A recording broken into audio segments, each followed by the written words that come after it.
There exists a peculiar tragedy in the theater of human relationships, one that unfolds silently across every interaction you have, every conversation you engage in, every room you walk into. You follow the script handed to you since childhood, believing these unwritten laws will earn you the admiration and respect of others. Yet with each performance, you unknowingly carve away fragments of the very dignity you seek to preserve. The prince who understands power knows this truth intimately. The masses are governed not by what is virtuous, but by what appears necessary, and those who mistake social conditioning for wisdom inevitably become servants to the very people they wish to impress. Consider for a moment the uncomfortable possibility that everything you were taught about earning respect might be systematically dismantling it, that the polite nods, the eager agreements, the careful avoidance of conflict are not building bridges of admiration, but constructing monuments to your own irrelevance. The rules of social engagement you cling to with such devotion were never designed to elevate you. They were crafted to make you manageable, predictable, and ultimately forgettable in the grand architecture of human hierarchy. What if the very mechanisms you employ to avoid rejection are the precise instruments guaranteeing your dismissal? The courtier who seeks favor through constant agreement discovers too late that he has purchased temporary comfort at the cost of permanent insignificance. For respect is not given to those who echo the sentiments of others, but to those who possess the fortitude to stand apart when principle demands it. You have been conditioned to believe that harmony equals connection, that pleasantness produces admiration, that the absence of friction indicates success. Yet observe closely those who command genuine respect in any domain, and you will notice they share a common characteristic. They understand that respect is not earned through compliance, but through the demonstration of an unshakable internal sovereignty.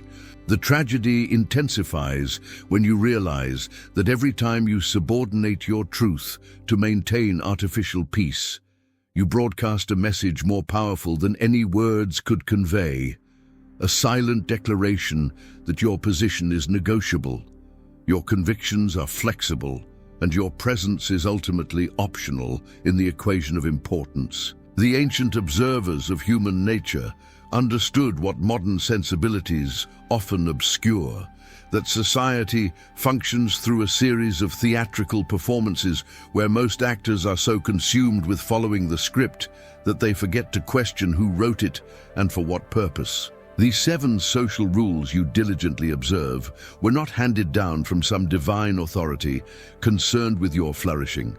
They emerged from the collective anxiety of those who fear disruption more than they value authenticity, who prize control over creativity, who would rather see you diminished and docile than empowered and unpredictable. The ruler who maintains power knows that the greatest threat to established order comes not from external enemies, but from individuals who refuse to participate in the rituals of self-diminishment disguised as social grace. When you automatically defer, endlessly apologize, or systematically erase your edges to fit into spaces that were never meant to contain your full magnitude, you are not practicing sophistication, but performing a slow suicide of the spirit that others unconsciously register and respond to with contempt masquerading as tolerance. The mechanism is insidious precisely because it operates beneath conscious awareness, wrapping chains around your potential while convincing you that these restraints are actually wings. You feel the weight, but misinterpret its source, believing that if you could just master the rules more perfectly, navigate the social landscape more skillfully, read the room more accurately, then finally the respect would come, the recognition would arrive, the validation would materialize. Yet the bitter truth that experience eventually reveals is that the more perfectly you perform these prescribed behaviors, the more thoroughly you dissolve into the wallpaper of mediocrity that decorates but never defines a space. Those who command rooms do not do so by becoming mirrors that reflect back what others wish to see.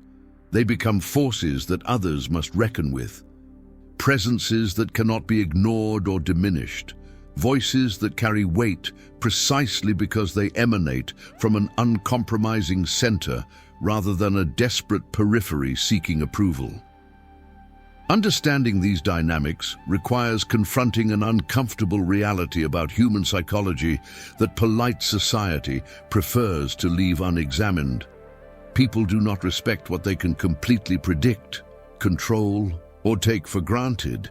The servant who anticipates every need before it is spoken becomes invisible through his very efficiency, while the advisor who occasionally challenges the prince's assumptions becomes indispensable through his demonstrated independence of thought. You stand now at a crossroads between continuing the performance that has quietly eroded your standing and awakening to a different possibility, one where respect flows not from your ability to disappear into social expectations, but from your capacity to occupy space with unapologetic presence. The 7 rules that follow are not abstract concepts, but concrete mechanisms, actively diminishing your influence in every interaction. And recognizing them represents the first step toward reclaiming the power you unknowingly surrendered in exchange for a comfort that was always an illusion. The first, and perhaps most corrosive rule you follow, is the compulsive need to nod along with prevailing opinions, to smooth over disagreements before they fully form, to sacrifice your perspective on the altar of artificial harmony.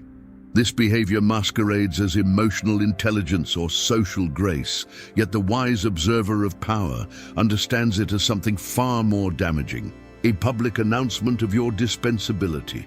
When you systematically erase your viewpoint to avoid the temporary discomfort of disagreement, you are training everyone around you to understand that your position holds no real weight, that your presence adds no unique value, that replacing you with anyone capable of similar pleasantries would result in no meaningful loss. The prince who seeks counsel surrounds himself not with those who tell him what he wishes to hear, but with those brave enough to present truths he needs to confront.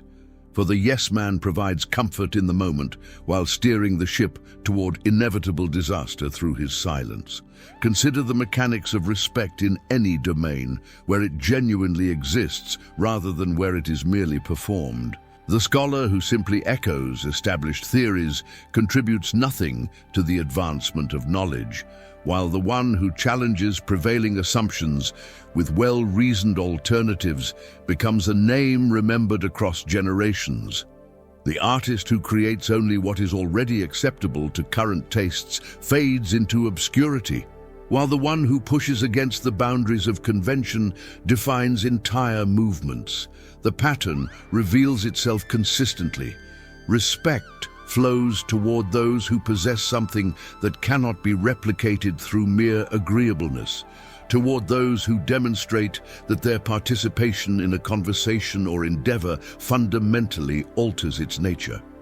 When you reflexively agree, you signal that you bring nothing irreplaceable to the table, that your role could be filled by any sufficiently accommodating presence willing to validate whatever emerges as the dominant sentiment. The psychological mechanism underlying this dynamic operates on principles of scarcity and value perception that govern all human exchange. People instinctively assign worth based on what they cannot easily obtain or replicate, which is why the advisor who always agrees becomes less valuable with each affirmation, while the one who occasionally dissents grows more important with each carefully chosen challenge. Your agreement costs nothing and therefore communicates nothing about your depth of thought, your independence of mind, or your courage of conviction. It is the social equivalent of inflated currency, abundant and therefore worthless, whereas thoughtful disagreement represents a scarce commodity that immediately distinguishes you from the crowd of nodding heads that populate every meeting, every gathering, every conversation where ideas are exchanged and decisions are made. The tragedy deepens when you examine the long-term consequences of this habitual agreement on your internal development and external positioning. Each time you suppress a genuine objection to maintain superficial peace, you reinforce a pattern of self-betrayal that gradually erodes your connection to your own judgment, your trust in your own perceptions, your confidence in your own assessments. You become a stranger to yourself, uncertain of what you actually think because you have spent so long performing the thoughts others expect. Simultaneously, those around you develop a mental model of you as someone whose input can be safely ignored because it will inevitably align with whatever direction the wind is already blowing. This creates a vicious cycle where your diminishing self-trust makes you even more likely to defer to others, which further cements your reputation as someone who adds no distinctive value, which makes it even harder to assert yourself when you finally recognize the pattern. Breaking free from this prison of perpetual agreement requires understanding a counterintuitive truth about social dynamics. Occasional, well-reasoned disagreement actually strengthens relationships and elevates your standing, while constant agreement weakens both. The person who never disagrees with you is either not paying attention or not thinking independently, neither of which inspires confidence or respect. Conversely, the individual who thoughtfully challenges your ideas demonstrates that they are genuinely engaged with what you are saying, that they possess their own framework for evaluating truth, that they respect you enough to believe you can handle an honest exchange rather than requiring constant validation. When you begin to selectively disagree on matters of substance while maintaining civility and manner, you signal a transformation from someone who merely occupies space to someone who shapes it. The art lies not in becoming contrarian for its own sake, which is simply the inverse of automatic agreement and equally hollow, but in developing the discernment to know when your perspective genuinely differs and the courage to express that difference with clarity and conviction. The prince values not the courtier who opposes every proposal, but the one who supports what is wise and challenges what is foolish, demonstrating through this pattern an allegiance to truth rather than to temporary favor. Your goal is not to maximize conflict, but to eliminate the reflexive self-erasure that has been masquerading as social skill. To reclaim your right to occupy conversations as a participant rather than a decoration. To signal through your selective disagreement that your agreement, when it comes, actually means something because it emerges from genuine evaluation rather than desperate people-pleasing. The path forward demands that you begin viewing disagreement not as a threat to connection, but as an opportunity to demonstrate the depth and independence that commands respect.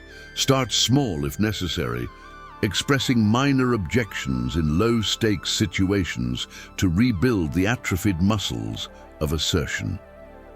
Pay attention to how people respond when you thoughtfully disagree. Some will recoil, revealing themselves as individuals who valued you only for your compliance, while others will lean in, recognizing in your willingness to dissent a quality they had not previously noticed.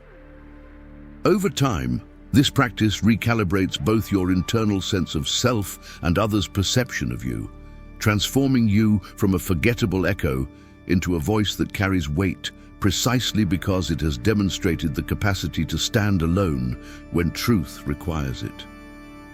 The second rule corroding your respect operates through the mechanism of excessive apology. The habitual tendency to prefix your statements with sorry, to frame your needs as impositions, to apologize for occupying space that you have every right to inhabit. This pattern runs deeper than mere politeness, revealing instead a fundamental uncertainty about your legitimacy in the world, a belief that your presence requires constant justification, that your needs represent burdens others must reluctantly bear. The observer of power dynamics recognizes this behavior as a form of preemptive submission, a way of lowering yourself before anyone else has the opportunity to do so, mistaking this self-diminishment for a protective strategy when it actually functions as an invitation for others to treat you as lesser. Language shapes reality more powerfully than most realize, and the words you habitually use to frame your interactions create the very conditions you experience. When you begin every request with an apology, you are not simply being courteous. You are actively constructing a narrative in which you are the supplicant and the other person is the authority whose graciousness you depend upon. This asymmetry becomes self-fulfilling as people unconsciously adjust their behavior to match the role you have assigned them, treating your needs as optional considerations rather than legitimate interests worthy of respect. The prince understands that how one presents oneself determines how one is received, that entering negotiations from a position of assumed unworthiness guarantees an unfavorable outcome regardless of the merits of one's case. Examine the psychological subtext communicated through constant apology, and you discover a message far more damaging than any single act of disrespect another person could inflict upon you. You are broadcasting to everyone within earshot that you view yourself as an inconvenience, that you believe your existence represents a problem others must tolerate, that you have internalized a hierarchy in which you perpetually occupy the bottom rung. This is not humility, which involves an accurate assessment of one's capabilities and limitations. This is self-abnegation, a rejection of your fundamental right to make claims upon the world and expect them to be considered with the same seriousness as anyone else's. People instinctively respond to this signal by adjusting their treatment of you downward, not necessarily out of malice, but simply because you have established the terms of engagement and they are following your lead. The mechanism becomes particularly insidious in professional contexts where respect directly correlates with influence and advancement. The colleague who prefaces every contribution with apologetic language gradually becomes invisible in meetings, their ideas dismissed before being fully articulated because they have framed them as unworthy of serious consideration. The employee who apologizes for asking legitimate questions or requesting deserved resources trains management to view their needs as negotiable luxuries rather than essential requirements. The entrepreneur who approaches potential partners or investors with an apologetic stance communicates that they lack confidence in their own offering, which immediately triggers skepticism about its value regardless of its actual merits. In each case, the apology that feels like protection actually functions as self-sabotage, creating the very dismissal and disregard it sought to preempt. Breaking this pattern requires confronting the fear that drives it, the belief that if you stop apologizing for existing, others will recognize how truly burdensome you are and reject you entirely. This fear rests on a fundamental misunderstanding of human psychology and social dynamics. People do not respect those who apologize for taking up space. They respect those who occupy their space with quiet confidence, who make requests without apology, who express needs without shame.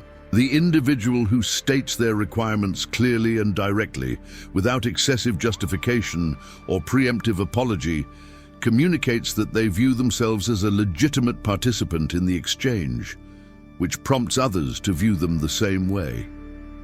The transformation begins with developing awareness of how frequently you apologize unnecessarily, catching yourself before the reflexive sorry escapes your lips when you have done nothing requiring apology. Replace apologetic framings with neutral or assertive alternatives. Instead of "sorry to bother you," simply state your request or question directly. Instead of "sorry, but I disagree," offer "I see it differently and here is why." This shift in language might feel uncomfortable initially, as though you are being rude or aggressive, but this discomfort is simply the sensation of breaking a deeply ingrained pattern of self-diminishment. What feels like arrogance to you registers as appropriate self-respect to others, recalibrating the terms of engagement in ways that elevate rather than erode your standing. The goal is not to eliminate all apologies, which serve important social functions when you have genuinely caused harm or made an error, but to reserve them for situations that actually warrant them. When apology becomes your default mode of interaction, rather than a specific response to specific circumstances, it loses all meaning and becomes instead a signal of chronic low status that others unconsciously register and respond to accordingly. The person who rarely apologizes, but does so sincerely when appropriate, commands far more respect than the one who scatters apologies like confetti, devaluing the currency through inflation. Your task is to reclaim apology as a tool for genuine repair, rather than allowing it to function as a constant declaration of your unworthiness to exist on equal terms with those around you.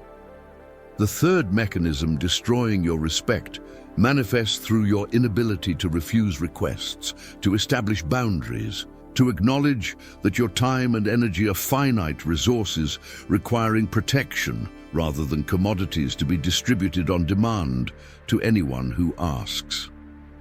This compulsion to say yes, regardless of cost, stems from a misguided belief that availability equals value, that being needed means being respected, that denying others will result in rejection and isolation. Yet the astute observer of power recognizes that the opposite holds true.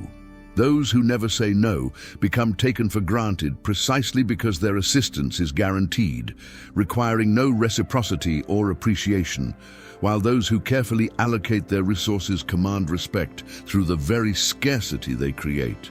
The dynamics of human valuation operate on principles identical to those governing economic markets. Abundance diminishes value while scarcity increases it. When you make yourself perpetually available, agreeing to every favor requested regardless of the burden it imposes, you signal that your time holds minimal value, that your priorities are negotiable, that your own goals matter less than the convenience of others. This creates a perverse situation where the more helpful you become, the less gratitude you receive, because people grow accustomed to your service as a baseline expectation rather than appreciating it as a gift. The prince learns quickly to value most highly those advisors whose time must be specifically requested and carefully justified, for their scarcity indicates importance, while the ever-present courtier fades into the background like furniture, noticed only when absent. Consider how this pattern manifests across different domains of life, and you will recognize its consistent destructive effect. In professional settings, the employee who never refuses additional work becomes the dumping ground for tasks others wish to avoid, their willingness to accept everything translating not into promotions and recognition, but into exploitation disguised as opportunity. In personal relationships, the friend who always accommodates others' schedules while sacrificing their own plans becomes the backup option, contacted only when preferred alternatives are unavailable. In family dynamics, the relative who always says yes to hosting, helping, and organizing gradually transforms from appreciated contributor to expected servant, their efforts diminishing in perceived value through their very consistency. The psychological mechanism underlying this trap involves a fundamental confusion between being liked and being respected, as though these were synonymous when they are actually distinct and sometimes opposing qualities.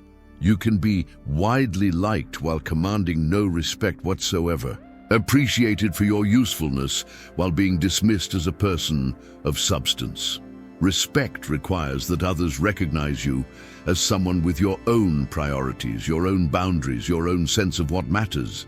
Someone who will help when it aligns with their values and decline when it does not.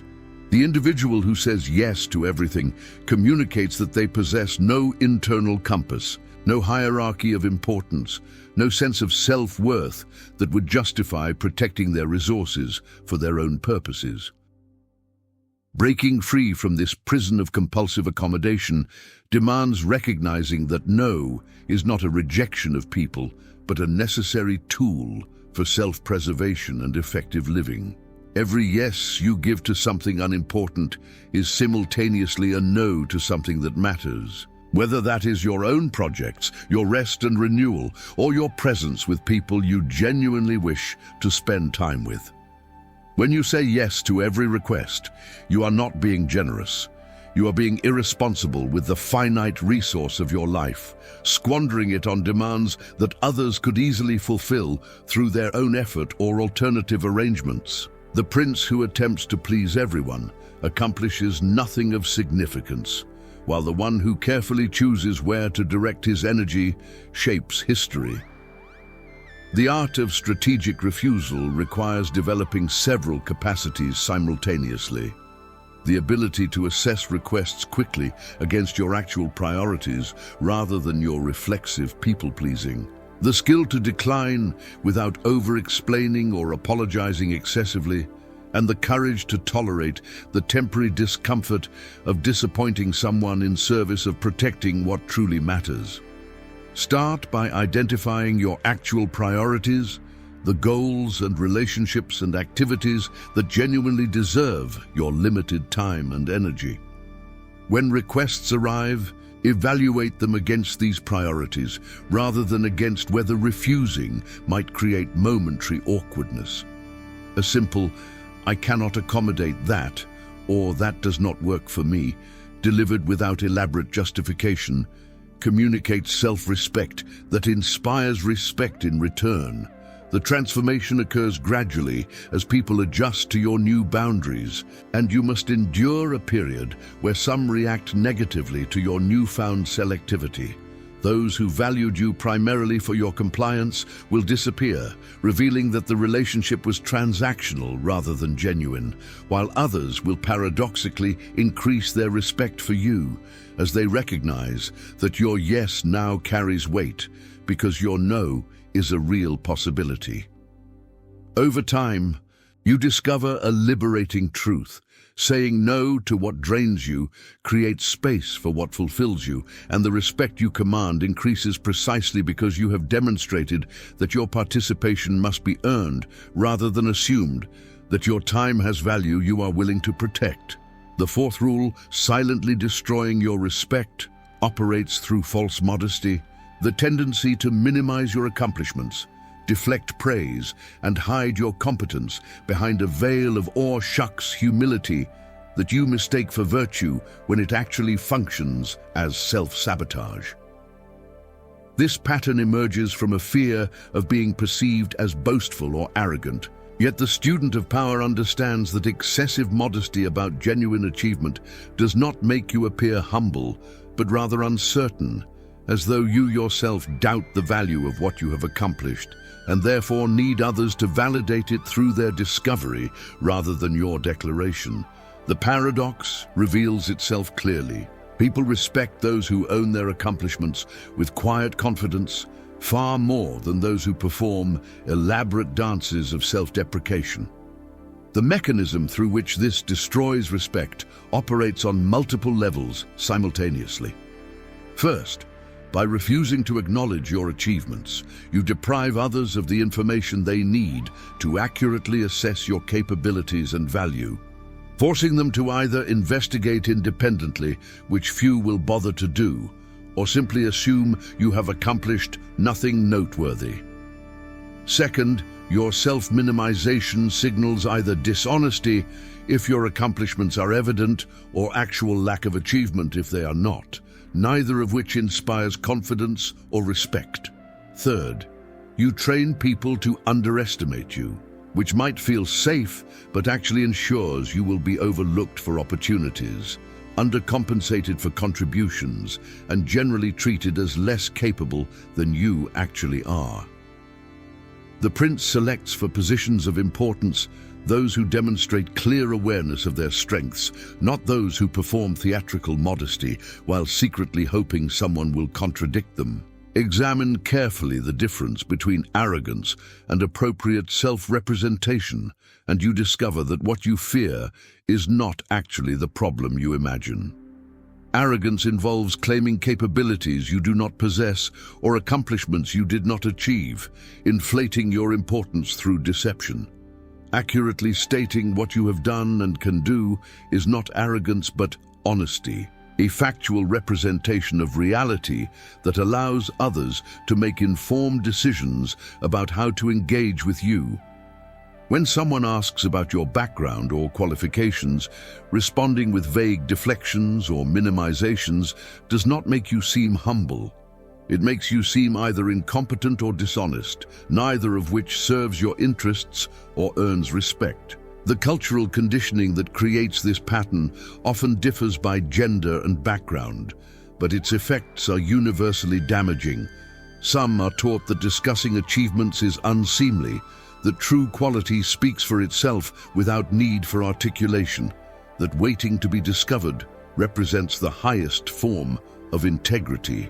Yet observe how the world actually operates, and you notice that opportunities consistently flow to those who can clearly articulate their value, who maintain visible records of their accomplishments, who ensure that decision makers are aware of what they bring to any situation. The talented person who hides their light rarely gets chosen over the less talented person who ensures everyone knows their strengths. Not because the world is unjust, but because information asymmetry favors those willing to provide clear signals about their capabilities. Transforming this pattern requires developing comfort with factual self-representation, the ability to state your accomplishments and capabilities clearly without inflation or minimization. This means maintaining an accurate internal inventory of what you have achieved, what skills you possess, what value you can provide in various contexts. When opportunities arise to share this information, do so directly and without apology. I have 10 years of experience in this domain. I led a team that achieved these results. I possess expertise in these areas. The discomfort you feel when stating these facts is not evidence that you are being arrogant, but rather the sensation of breaking a pattern of self-suppression that has been limiting your advancement. The practice involves distinguishing between contexts where discussing achievements is relevant and appropriate, versus those where it would be tone-deaf or self-serving. In professional settings, during networking, in interviews, when opportunities are being discussed, clear articulation of your capabilities and accomplishments is not boasting but necessary information exchange. In personal settings or moments focused on others, the same behavior becomes inappropriate. The skill lies in reading context accurately and responding accordingly, neither hiding your competence universally nor broadcasting it inappropriately, but rather sharing factual information about your capabilities when doing so serves legitimate purposes. The shift in how others perceive you when you begin owning your achievements can be dramatic. Colleagues who previously overlooked you suddenly recognize capabilities they had not known existed. Potential collaborators who might have passed you by instead seek you out. Compensation and opportunities adjust upward to reflect your actual rather than assumed value. None of this happens through magic, but simply through the provision of accurate information that allows others to assess you correctly. The respect you gain comes not from exaggeration, but from the confidence communicated through your willingness to acknowledge, without embarrassment or inflation, exactly what you have accomplished and what you can do. The fifth mechanism eroding your respect manifests through the compulsive oversharing of personal information, struggles, and vulnerabilities in the mistaken belief that intimate disclosure builds connection and invites reciprocal openness. While strategic vulnerability can indeed deepen certain relationships under specific circumstances, indiscriminate revelation to casual acquaintances, colleagues, or anyone who will listen transforms you from a person of depth and mystery into an open book that has been thoroughly read and now sits on the shelf, known completely, and therefore no longer compelling. The wise observer of human nature understands that fascination requires some degree of opacity, that respect depends partly on others not having full access to your interior landscape. that what you conceal often generates more interest than what you reveal. The dynamics of disclosure and respect operate according to principles that modern culture, with its emphasis on radical authenticity and vulnerability as virtue, often obscures. When you share your struggles, fears, and insecurities indiscriminately, you are not building bridges of connection, but rather handing others ammunition they may later use against you, whether consciously or unconsciously. People form judgments based on information provided, and detailed knowledge of your weaknesses, failures, and anxieties inevitably shapes their assessment of your capabilities and reliability. The prince keeps his own counsel about matters of importance, understanding that each revelation is a potential vulnerability, while the fool mistakes constant confession for strength when it actually broadcasts instability. Consider how this pattern plays out across different relational contexts. In professional environments, the colleague who shares every personal struggle and emotional difficulty becomes known not for their competence, but for their drama. Their reliability questioned because they have established themselves as perpetually in crisis. The leader who reveals every doubt and insecurity to their team undermines the confidence necessary for effective guidance, as followers require some degree of certainty from those they follow. In social settings, the acquaintance who immediately dumps their entire life story and current problems onto relative strangers creates discomfort rather than connection, as the intimacy of the disclosure mismatches the actual depth of the relationship.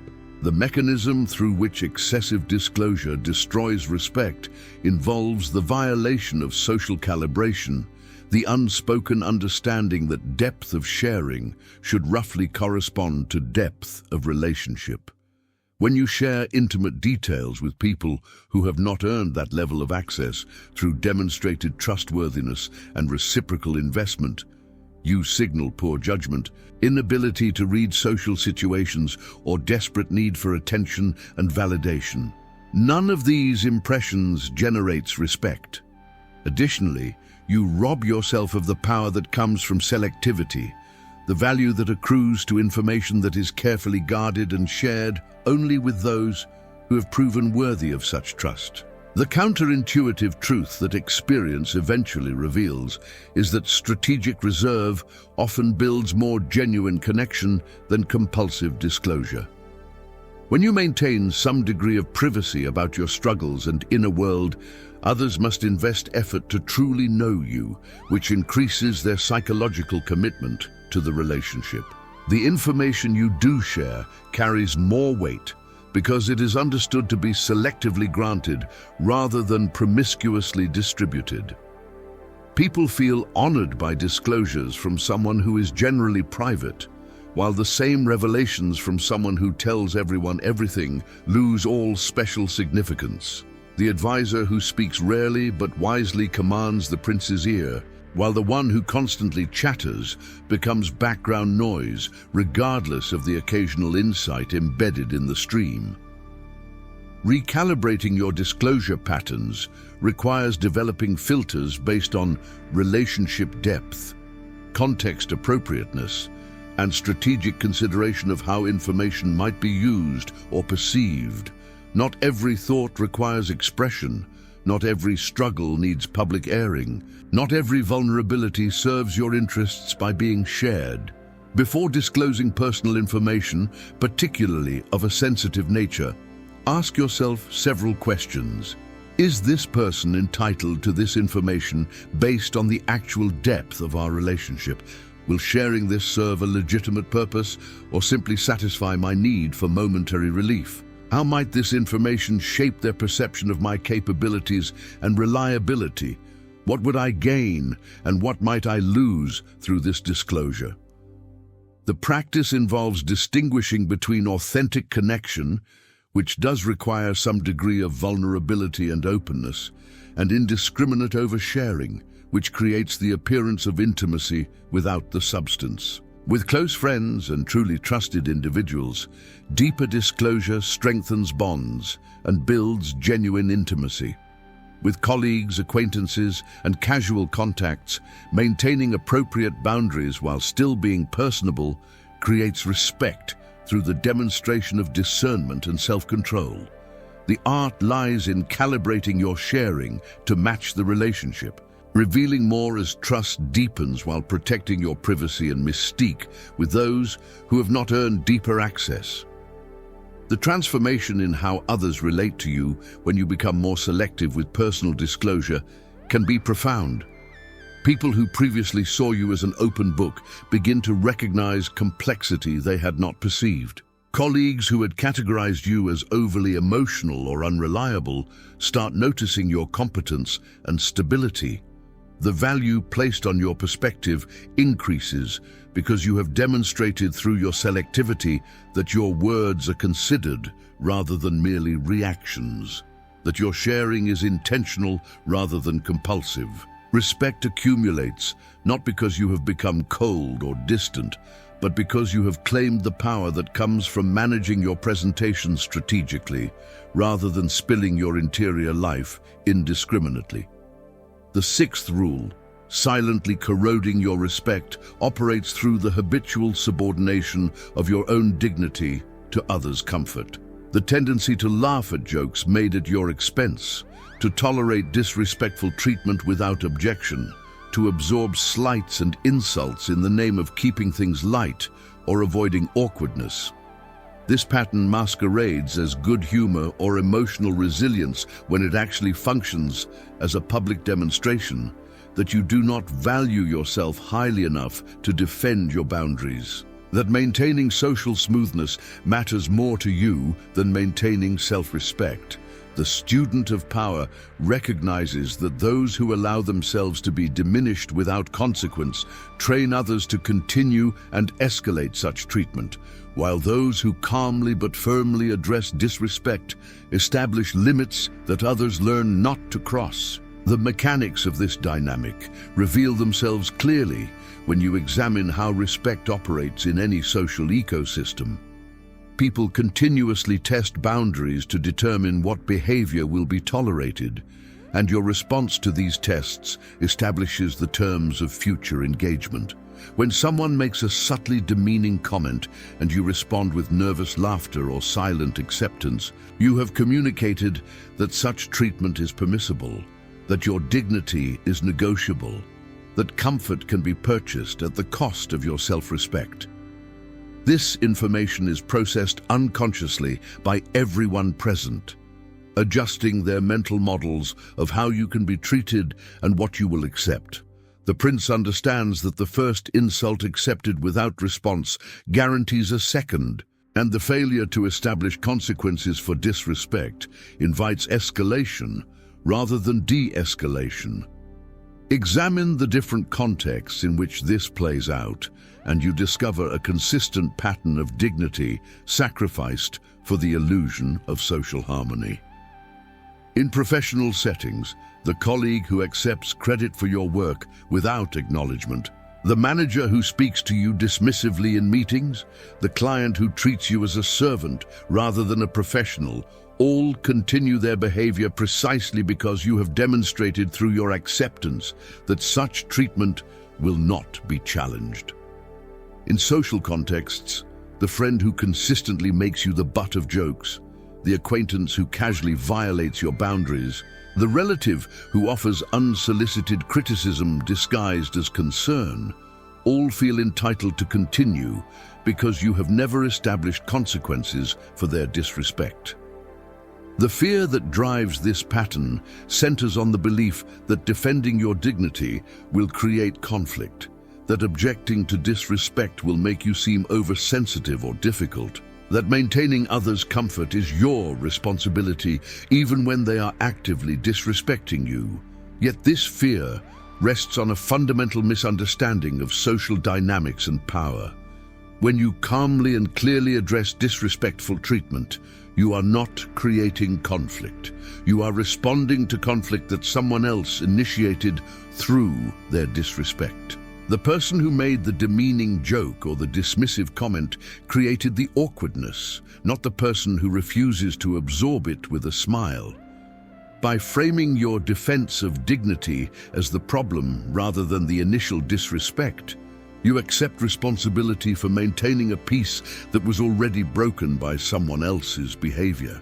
The transformation required involves developing the capacity to address disrespect in the moment, rather than absorbing it silently or processing it later in private humiliation. This does not require theatrical displays or aggressive confrontation, but rather calm, clear communication that the behavior is unacceptable. When someone makes a comment at your expense, a simple "that is not acceptable" or "I do not appreciate that kind of humor," delivered with neutral tone and steady eye contact, communicates that you value yourself enough to establish boundaries. When someone takes credit for your work, a direct, "This was actually my project," creates clarity without dramatics. When someone speaks to you dismissively, addressing the tone rather than just the content signals that how you are treated matters as much as what is being discussed. The initial responses to this new boundary setting will vary depending on the person and their relationship to you. Some will respect the limit immediately, adjusting their behavior and often increasing their respect for you as they recognize you will not tolerate mistreatment. Others will test the boundary, escalating briefly to see if you will maintain your position or retreat back to acceptance. A few will respond with hostility or accusations of oversensitivity, revealing themselves as individuals who valued you primarily for your willingness to accept poor treatment. In all cases, maintaining your boundary calmly but firmly establishes a new equilibrium where your dignity is no longer negotiable, regardless of whether this creates temporary discomfort for others. The practice requires distinguishing between genuine humor among equals, where everyone is equally subject to jokes and no one is systematically diminished, versus patterns of disrespect disguised as humor, where you are consistently the target while others remain exempt. It demands recognizing the difference between occasional awkward moments that genuinely require overlooking versus systematic boundary violations that establish patterns of disrespect if left unaddressed. The skill lies in reading situations accurately and responding proportionally, neither overreacting to minor social friction nor underreacting to genuine disrespect that requires confrontation. The shift in how others relate to you when you begin defending your dignity rather than sacrificing it for their comfort can be dramatic. People who previously felt entitled to dismiss or demean you suddenly recognize that such behavior carries consequences and adjust accordingly. Your presence in rooms changes from that of someone who can be safely ignored or diminished to someone who must be reckoned with and treated with respect. The temporary discomfort of establishing these boundaries yields long-term benefits far exceeding the cost, as you discover that defending your dignity does not destroy relationships, but rather filters them, eliminating connections based on your willingness to accept poor treatment while strengthening those based on mutual respect. The seventh and final mechanism, destroying your respect, manifests through the habit of seeking permission or validation for decisions that fall clearly within your domain of responsibility and authority. This pattern appears in the professional who constantly checks with supervisors about matters they were hired to handle independently, the adult who seeks parental approval for life choices, the individual who requires group consensus before taking any action, even when they possess the knowledge and authority to decide alone. While collaboration and consultation serve important purposes in appropriate contexts, excessive permission-seeking communicates incompetence, lack of confidence, and absence of the independent judgment required for respect. The observer of power recognizes that authority unused atrophies, that those who cannot make decisions within their scope of responsibility signal their unsuitability for greater responsibility, while those who exercise appropriate autonomy demonstrate the capacity for advancement. The dynamics underlying this pattern involve a fundamental confusion between prudent consultation and paralyzing dependency on external validation. Seeking input when a decision benefits from multiple perspectives or when you genuinely lack information necessary for wise choice demonstrates intelligence and humility. Seeking permission for every minor decision within your clear area of responsibility, constantly second-guessing your judgment, or requiring reassurance before taking action, you are explicitly authorized to take communicates instead that you doubt your own competence and judgment. This doubt becomes contagious as others begin to question whether you should indeed have the authority you possess, whether you can be trusted with greater responsibility, whether you represent a reliable decision-maker or merely someone who executes what others decide. The prince grants expanding authority to those who exercise existing authority with confidence, while those who cannot decide within their current scope will never be trusted with broader domains. Consider how this manifests across different life domains and the consistent message it communicates. The employee hired for their expertise, who nonetheless seeks managerial approval for routine decisions, tells leadership that either they were overestimated in the hiring process or they lack the confidence to apply their knowledge without a safety net. The adult who cannot make personal life choices without parental blessing signals that they have never truly individuated, remaining psychologically dependent long past the age when autonomy should be established. The partner who cannot make any household or personal decision without spousal approval has outsourced their agency to another person, effectively making themselves a dependent rather than an equal participant in the relationship. The mechanism through which this destroys respect operates through the relationship between authority and accountability. When you possess authority to make decisions but consistently defer to others, you gain neither the respect that comes from wise exercise of power, nor the learning that comes from experiencing consequences of your choices. You create a situation where you hold nominal responsibility without actual agency, a recipe for both incompetence and resentment. Others learn they cannot truly delegate to you because you will boomerang decisions back to them for validation, which makes you a bottleneck rather than a contributor. Over time, they route important matters around you to people who can make decisions independently, leaving you with increasingly trivial responsibilities that match your demonstrated incapacity for autonomous judgment. Breaking this pattern requires developing comfort with the discomfort of decision-making, recognizing that every choice involves uncertainty and that perfect information is rarely available. The individual who waits until they are completely certain before deciding rarely decides at all, as absolute certainty exists only in hindsight. Instead, you must cultivate the capacity to gather sufficient information, analyze it against your knowledge and values, make the best decision possible with available inputs, and accept the consequences while learning from outcomes. This process builds the judgment and confidence that command respect, while the alternative of perpetual permission-seeking ensures you never develop either quality. The practice involves creating clear distinctions between decisions that genuinely require consultation or approval versus those that fall within your authority and expertise.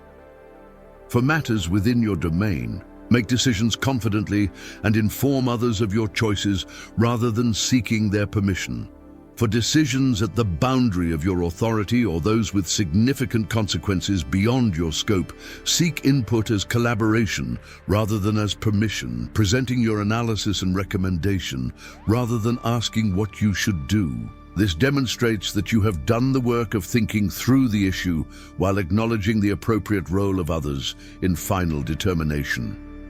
The transformation occurs gradually as you accumulate experiences of making decisions, observing outcomes, and adjusting your approach based on results.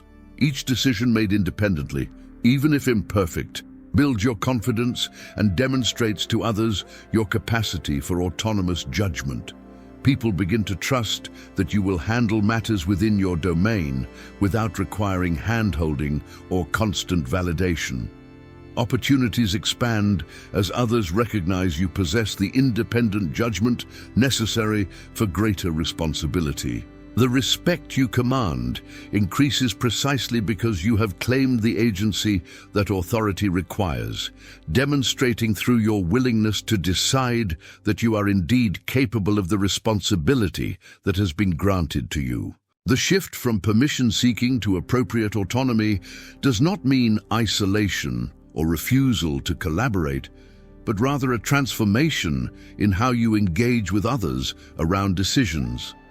Instead of approaching them as a supplicant seeking approval, you engage as a peer seeking input or as a subordinate exercising delegated authority within clear bounds. This change in framing alters the entire dynamic, elevating you from someone who cannot be trusted to decide to someone whose decisions can be trusted, from a dependent requiring constant supervision to an autonomous agent capable of independent judgment within their domain of expertise and responsibility. The architecture of respect reveals itself not through grand gestures or dramatic transformations, but through the accumulated weight of countless small choices, the daily decisions about how you occupy space, assert boundaries, and represent yourself to the world.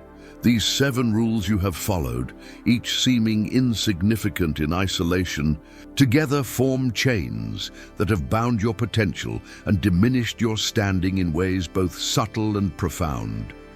The tragedy is not that these patterns were imposed upon you through force, but that you participated willingly in your own diminishment, believing the comfortable lie that compliance would earn what only sovereignty can command. Breaking free requires more than intellectual understanding. It demands the courage to endure the discomfort of transformation, to tolerate others' confusion or resistance as you reclaim the agency and dignity you surrendered in exchange for false security.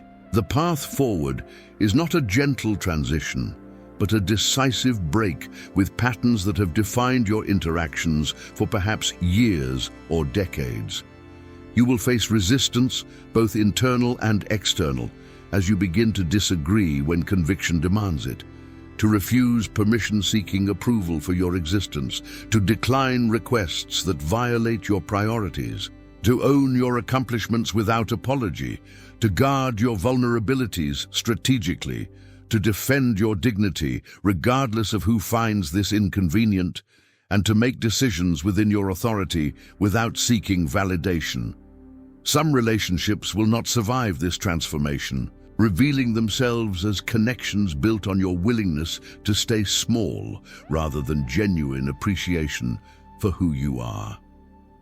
This loss, though painful, represents necessary pruning that creates space for relationships based on mutual respect rather than one-sided accommodation. The power you reclaim through this process is not the power to control others or dominate interactions, but the far more valuable power of self-determination, the authority to define yourself rather than accepting definitions imposed by social conditioning or others' comfort. This is the sovereignty that the wise have always understood as the foundation of genuine respect. Not agreement from others, but alignment with yourself. Not universal approval, but unshakable integrity. Not the absence of conflict, but the presence of principles worth defending. The prince who commands true loyalty does so not through making himself agreeable to all, but through demonstrating a core of certainty that others can rely upon, even, especially, when it creates temporary friction or demands, they adjust their expectations. As you move forward with these insights, remember that transformation is not immediate and perfection is not the goal. You will stumble, reverting to old patterns in moments of stress or uncertainty, catching yourself mid-apology or mid-agreement when you meant to stand firm. These moments are not failures, but simply data points in the learning process, opportunities to notice the pattern, understand what triggered the reversion, and recommit to the new approach. The individual who progresses is not the one who never falls back into old habits, but the one who recognizes these moments more quickly each time and corrects course with increasing speed and certainty. Over time, what feels unnatural and difficult becomes your new default. The old rules losing their grip as you experience the respect and opportunities that flow from occupying your full magnitude. The question that remains is not whether these rules have been destroying your respect, for the evidence speaks clearly to anyone willing to examine their own experience with honesty, but whether you possess the courage to release them despite the discomfort this will create. Will you continue performing the social scripts handed to you, maintaining a comfortable familiarity that ensures your continued diminishment, or will you step into the uncertainty and temporary chaos of becoming someone who commands rather than requests respect? The choice, as always, belongs entirely to you, and the life you build will reflect the decision you make in this moment and in each moment that follows. If you found value in this exploration and wish to continue this journey of reclaiming your power, show your support through a like. Share your thoughts in the comments about which rule most resonated with your experience. And subscribe to join a community committed to mastering the realities of influence rather than the comfortable fictions of social compliance.